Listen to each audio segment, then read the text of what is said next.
My name is Jennifer Coronado. I'm an undergraduate student at the University of Tulsa, and this week I came with law students to interpret as a volunteer for the Raices program, trying to help women with their bond and asylum cases.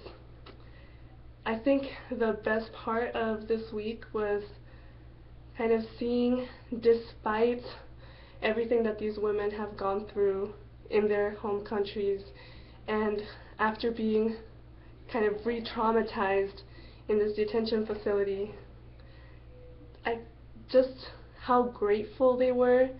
Every single one of them would say, "God bless you," and they're so hopeful even after everything they've been through, and I think that was just the highlight of my week. Being part of even a little piece of the process that they have to go through to eventually see their family members again and kind of live a little bit of a more peaceful life than they did before in their countries. That was the best part. The worst part, I think, was seeing that they have to deal with the problems that they have been escaping. They're not able to escape yet. They crossed the border into the US, but their problems followed them in a sense because they are in these detention facilities, just having nothing to do but to rethink everything.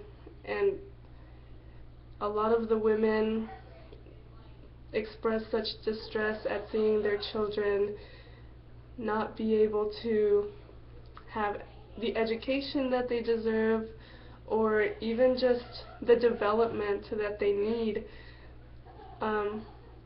Most of the children were very, very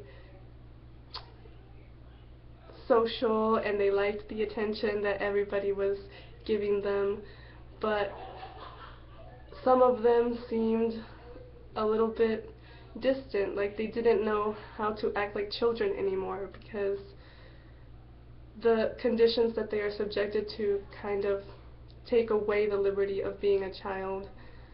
And these women feel so guilty about it, and I've just heard so many awful things about conditions related to just basic needs such as food, water,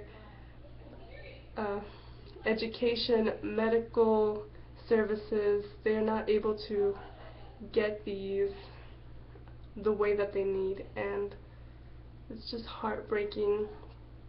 And I just think that no matter what your political affiliations or orientations are, you might still feel that it is wrong to detain women and their children ranging from 3 to 16 or even younger. So I think that this experience has really helped me be a little bit more grateful of my situation, because I personally am an immigrant, and I entered the country when I was 4 years old with my parents, and it was very scary.